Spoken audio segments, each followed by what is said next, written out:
Hello नमस्कार, जय हिंद। सभी साथियों का एक बार फिर से आपके अपने यूट्यूब चैनल जी के जीएस में बहुत बहुत हार्दिक स्वागत है। तो साथियों, एक बार फिर से जनरल नॉलेज के टॉप 25 क्वेश्चन आंसर्स की एक नई वीडियो के साथ आपके सामने एक बार फिर से हाजिर हैं। उम्मीद करता हूं कि आपको पुरानी सभी वीडियोस ज़रूर पसंद आई होगी और साथियों उसी की तरह आपको आज की वीडियो भी पसंद आने वाली है। पसंद आएगी तो एक लाइक ज़रूर करिएगा। तो चलिए साथियों, फटाफट समय वेस्ट ना करते हुए आज की वीडियो को शुरू करते हैं। तो आज का हमारा पहला प्रश्न है कि बैडमिंटन किस देश का राष्ट्रीय खेल है। फटाफट आंसर दीजिएगा साथियों। सही जवाब हो जाएगा option number B, Malaysia. Next question की ओर बढ़ते हैं। महात्मा गांधी का केसरे हिंद की उपाधि का परित्याग करना किस घटना का परिणाम था। बताइए साथियों, आपको डायग्राम दिखाई दे रहा होगा। इसका सही जवाब हो जाएगा option number A, Jallianwala Bagh हत्याकांड। साथियों, इसी घटना के समय दुष्ट अंग्रेज़ों ने हमारे जो भारतीय निहत्थे थे उनको गोलियों से सरेआम भून दिया था और न जाने कितने निर्दोष मारे गए थे। और इसी दर्दनाक घटना के बाद में महात्मा गांधी जी ने केसरे हिंद की उपाधि को अंग्रेज़ों के ऊपर फेंक दिया था। कहने का मतलब है त्याग दिया था। तो याद रखिएगा। नेक्स्ट क्वेश्चन की ओर बढ़ते हैं। अगला प्रश्न है और अगला प्रश्न है कि दिल्ली भारत की राजधानी किस वर्ष बनाई गई थी। साथियों, दिल्ली भारत की राजधानी बताइए किस वर्ष बनाई गई थी। प्रश्न का सही जवाब हो जाएगा ऑप्शन नंबर सी, 1911। और साथियों, इसकी घोषणा की थी तत्कालीन जो राजा थे इंग्लैंड के, जॉर्ज पंचम। उन्होंने 11 दिसंबर 1911 को अपने दिल्ली दरबार के समय इसकी घोषणा की थी। तो चलिए साथियों, नेक्स्ट क्वेश्चन की ओर बढ़ते हैं। अगला प्रश्न है कि रेफ्रिजरेटर में कौन सी गैस प्रयुक्त होती है। नाइट्रोजन, ऑक्सीजन, फ्रीओन या फिर कार्बन डाइऑक्साइड। सही जवाब हो जाएगा option number C, freon. Next question कि रविंद्रनाथ टैगोर ने भारत का राष्ट्रगान लिखने के अलावा और किस देश का राष्ट्रगान लिखा है। साथियों, वेरी वेरी मोस्ट इंपॉर्टेंट प्रश्न। पाकिस्तान, नेपाल, बांग्लादेश या फिर भूटान। याद रखिएगा, इसका सही जवाब हो जाएगा option number C, Bangladesh. Bangladesh का भी राष्ट्रगान इन्होंने लिखा था। तो चलिए नेक्स्ट क्वेश्चन की ओर बढ़ते हैं। अगला प्रश्न है कि विश्व का सबसे बड़ा नदी द्वीप माजुली असम के किस जिले में स्थित है। साथियों, आप सभी जानते होंगे कि यह द्वीप माजुली असम में तो है, लेकिन किस जिले में है। कई बार ये प्रश्न पूछा जाता है और यहाँ पर अच्छे अच्छे छात्र भटक जाते हैं, दिमाग चकरा जाता है। तो बताइए इसका सही जवाब क्या होगा। सही जवाब होगा साथियों माजुली, क्योंकि माजुली ये द्वीप अभी बना है। कहने का मतलब है जो माजुली द्वीप है यह अब जिला बन चुका है और इसकी घोषणा 1 सितंबर 2016 को हुई थी। तो साथियों, और पहले यह जोरहाट जिले में आता था, तो अभी जिला बन चुका है। नेक्स्ट क्वेश्चन कि पूर्वोत्तर राज्यों में सबसे बड़ा राज्य कौन सा है। बताइए साथियों, सबसे बड़ा राज्य कौन सा है। सबसे बड़ा राज्य हो जाएगा ऑप्शन नंबर सी, अरुणाचल प्रदेश। ये आप ग्रीन कलर में देख रहे होंगे अरुणाचल प्रदेश को। तो चलिए साथियों, नेक्स्ट क्वेश्चन की ओर बढ़ते हैं। हमारा अगला प्रश्न है कि कांग्रेस की अध्यक्षता करने वाला प्रथम अंग्रेज कौन था। George Yule, A O Hume, Lord Dufferin या फिर लॉर्ड वेवेल। साथियों, इसका सही जवाब हो जाएगा ऑप्शन नंबर वे, जॉर्ज यूले। जॉर्ज यूले ने कांग्रेस की सबसे पहले अध्यक्षता की थी। और साथियों, एयो ह्यूम की बात करें तो इन्होंने सबसे पहले, कहने का तात्पर्य है कि इन्होंने कांग्रेस की स्थापना की थी और सबसे पहले अध्यक्षता की थी जॉर्ज यूले ने। और ये हैं जॉर्ज यूले भाई साहब, और ये हैं व्योमेश चंद्र बनर्जी। इनका नाम और फोटो मैंने इसलिए लिया है क्योंकि यही थे जो पहले भारतीय थे जिन्होंने कांग्रेस की अध्यक्षता की थी। कई बार प्रश्न पूछा जाता है कि पहले भारतीय कौन हैं जिन्होंने कांग्रेस की अध्यक्षता की थी। वो थे व्योमेश चंद्र बनर्जी। याद रखिएगा। नेक्स्ट क्वेश्चन की ओर बढ़ते हैं। अगला प्रश्न है कि भूमध्य सागर को लाल सागर से जोड़ने वाली नहर का नाम क्या है। पनामा, स्वेज, इरी या फिर सू। साथियों, इसका सही जवाब है ऑप्शन नंबर बी, स्वेज। काफ़ी सुर्खियों में रही थी अब कुछ दिन पहले। ये एवर गिवन नाम का एक जहाज़ था जो यहाँ पर फंस गया था। तो साथियों, ये स्वेज नहर कृत्रिम रूप से इंसानों के द्वारा बनाई गई है, न कि प्राकृतिक रूप से। ये प्राकृतिक नहर नहीं है, जबकि मैन मेड नहर है। नेक्स्ट क्वेश्चन की ओर बढ़ते हैं। अगला प्रश्न है कि विश्व प्रसिद्ध धावक उसेन बोल्ट किस देश का निवासी है। बताइए साथियों, क्यूबा, ग्वाटेमाला, बहामास या फिर जमैका। तो सही जवाब हो जाएगा इसका ऑप्शन नंबर डी, जमैका। ये है भाई साहब उसेन बोल्ट जी। नेक्स्ट क्वेश्चन की ओर बढ़ते हैं। अगला प्रश्न है कि निम्नलिखित में से किस देश में एक भी ज्वालामुखी नहीं है। Very very most important.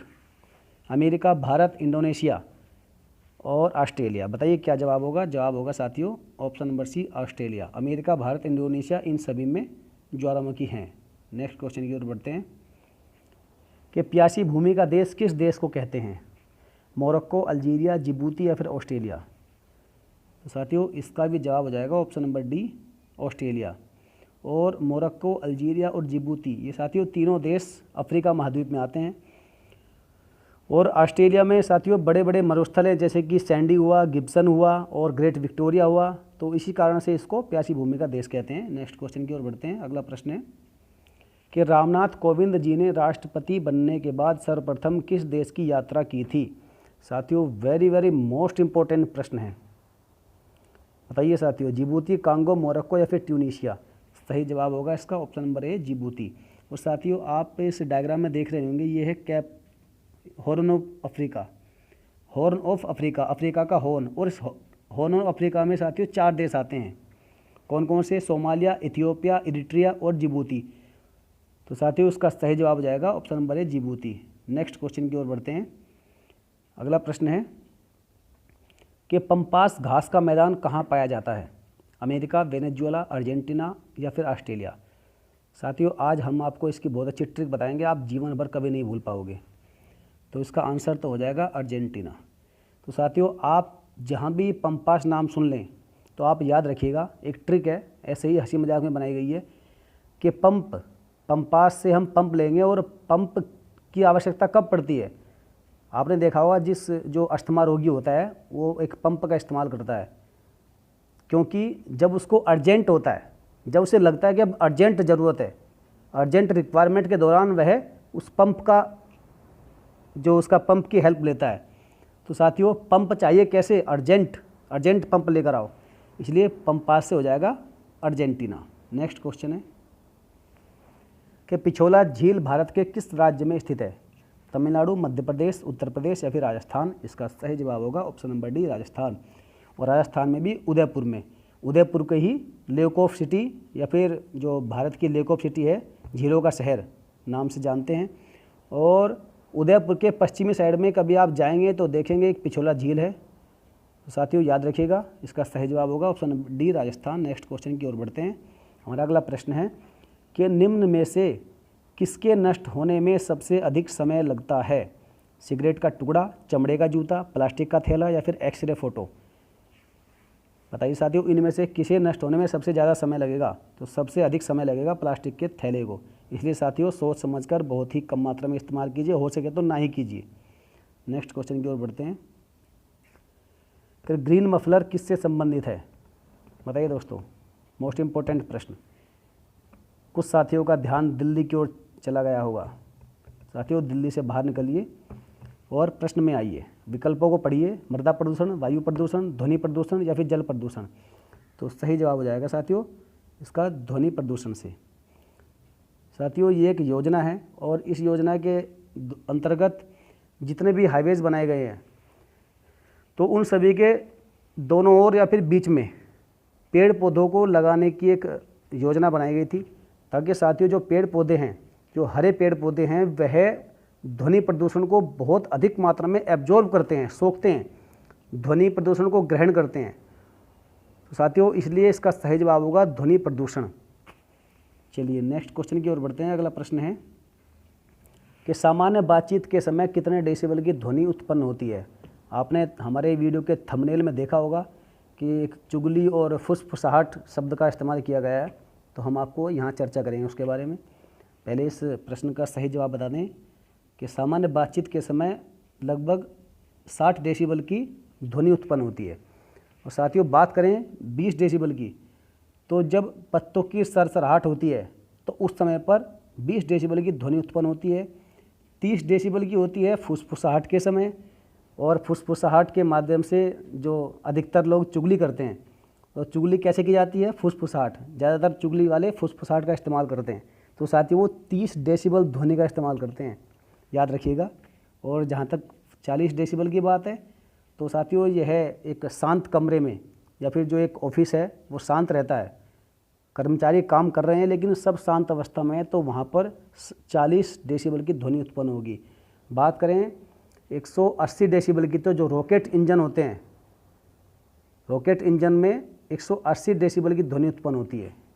Next question की ओर बढ़ते हैं। अगला प्रश्न है कि अपने प्रदूषण के कारण कौन सी नदी जैविक मरुस्थल कहलाती है? बताइए साथियों, बहुत ही दमदार प्रश्न है। यमुना, पेरियार, दामोदर या फिर महानदी?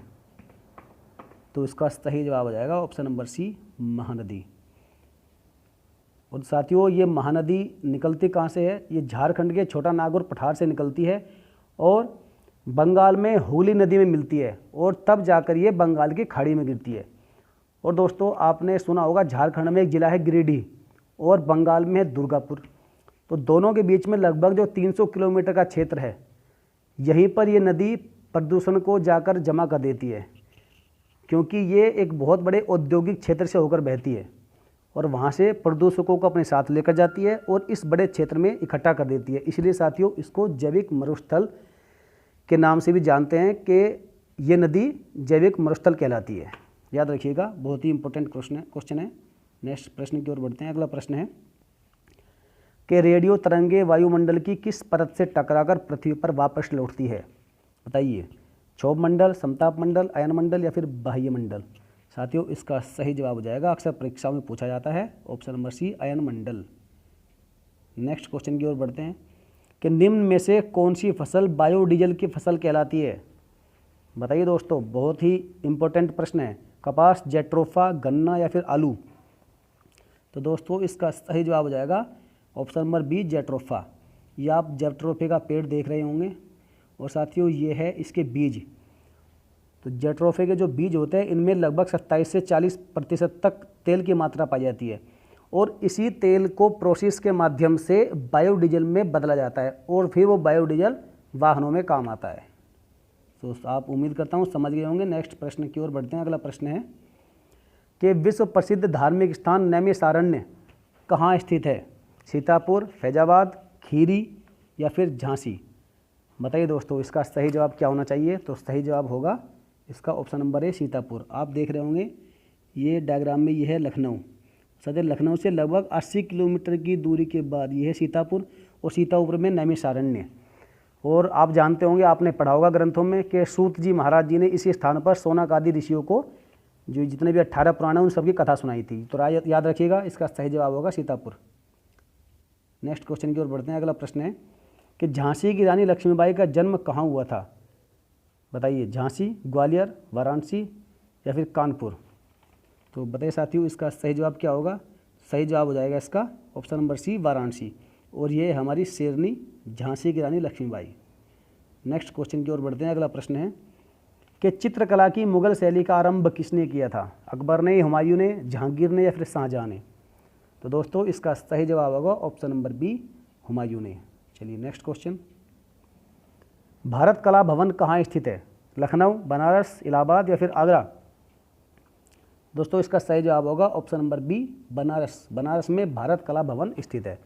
तो दोस्तों, इस प्रकार से हमारे 25 प्रश्न समाप्त हुए और आज का प्रश्न है आपके लिए। आपको बताना होगा कि भारत के गोल्डन सिटी के नाम से किस शहर को जाना जाता है? बताइए, जयपुर, जैसलमेर, जोधपुर या फिर उदयपुर? साथियों, इस प्रश्न का जवाब आप कमेंट सेक्शन में जाकर जरूर दीजिएगा। तो चलिए साथियों, आज की वीडियो हमारी समाप्त होती है। वीडियो अच्छी लगी हो तो आप प्लीज़ इसको लाइक करिएगा, अपने दोस्तों के साथ शेयर भी कर दीजिएगा। हो सके तो कमेंट के माध्यम से बता दीजिएगा कि वीडियो कैसी लगी और जो भी सुझाव दे सकते हैं आप वो दे सकते हैं। तो और साथियों, यदि आपने अभी तक चैनल को सब्सक्राइब नहीं किया तो वो सब्सक्राइब कर ले, साथ ही साथ बेल आइकन को प्रेस भी कर लेना, ताकि आने वाली सभी वीडियो की नोटिफिकेशन आपको समय समय पर मिल सके। तो साथियों, चलिए, आपने वीडियो में ध्यान से देखा और वीडियो को ध्यान से देखने के लिए साथियों आप सभी का बहुत बहुत धन्यवाद। मिलेंगे नेक्स्ट वीडियो में। जय हिंद, जय भारत।